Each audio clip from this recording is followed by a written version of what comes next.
La Kipchoge qui est en tête, en deuxième position Kenenisa qui lui est également tout gamin, à peu près le même âge, et en troisième position Hicham qui fait figure d'ancêtre à côté de ces deux jeunes pousses. Vous savez, Kipchoge de toute façon je crois que c'est lui qui a discuté le record du monde junior. Oui, tout à fait. Il avait battu à Oslo avec son chrono de référence ici, mais hier, souvenez-vous, on a vu une junior première année remporter le titre sur 5000 mètres, c'était une Éthiopienne. Oui, Tirounesh.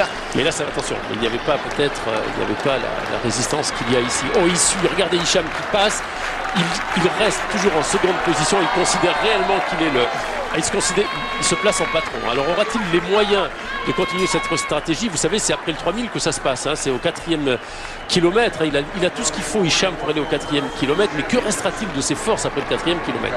Ouais, c'est la question, et Kenenisa qui n'arrête pas de se retourner là, qui regarde Hicham El Guerrouj derrière. Les Kenyans commencent à souffrir un tout petit peu là. Oui, et attention au retour, Bernard, de Gebrez Giagé, l'Éthiopien qui semblait lâché, mais le train a dû nettement diminuer parce que le deuxième Éthiopien a pu revenir. Et regarder le Stade de France en folie et tous les supporters d'Hicham El Guerrouj, alors qu'Hicham se retrouve pratiquement en tête de la course, mais que soudain le rythme s'est apaisé, c'est devenu maintenant une course tactique. Ah oui, parce qu'il s'est rendu compte, Kenenisa, qu'il ne pouvait plus les lâcher au train. Il faut donc qu'il se refasse un petit peu, si l'on peut parler ainsi, pour garder des forces, pour se relâcher un peu maintenant. Pour garder des forces, il faudra faire une accélération très violente dans le dernier tour. En tout cas, lui, son registre, c'est le dernier tour. Le registre d'Hicham, c'est le dernier tour aussi. Je crois qu'il va y avoir un finish superbe. Une fin de course totalement excitante. Regardez, que 43, 10 secondes plus lent, 13 même que le premier kilomètre. Exactement, donc eh bien voilà, c'est ça, madame.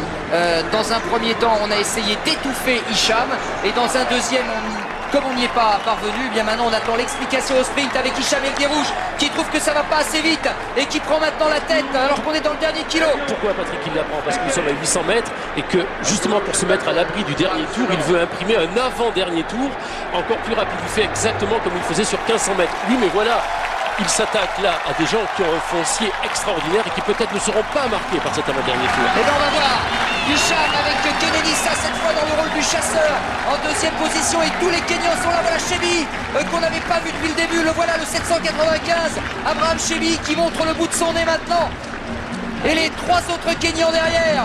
Oui, bien sûr, ça ne suffit pas pour l'instant. Allez Hicham, allez, ça ne suffit pas à décrocher les Africains, c'est un autre registre. Peut-être aussi il est un petit peu usé, un petit peu laminé Hicham par ces 4 premiers kilomètres. Ce n'est pas du tout la situation du 1500 mètres. Quel courage, quel cran il a de venir, plus que 500 mètres. Qui va démarrer? Je pense que Kenenisa va lancer la première flèche. Au 300 mètres, Patrick, je ne pense pas qu'il attaque dans le virage des 400 mètres, car c'est trop posé. Seul chez Billy, qui est des fois un petit peu déjanté, peut essayer de le faire. Attention Hicham El Guerrouj qui pour l'instant est toujours en tête aux 400 mètres avec une attaque violente là de...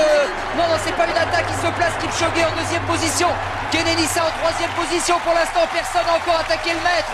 Hicham El Guerrouj qui essaye d'augmenter maintenant la cadence. C'est fort, c'est très fort ce qu'il fait. Oui, Kenenisa, troisième. Oh là là là là. Il est parti, Kenenisa va attaquer, non.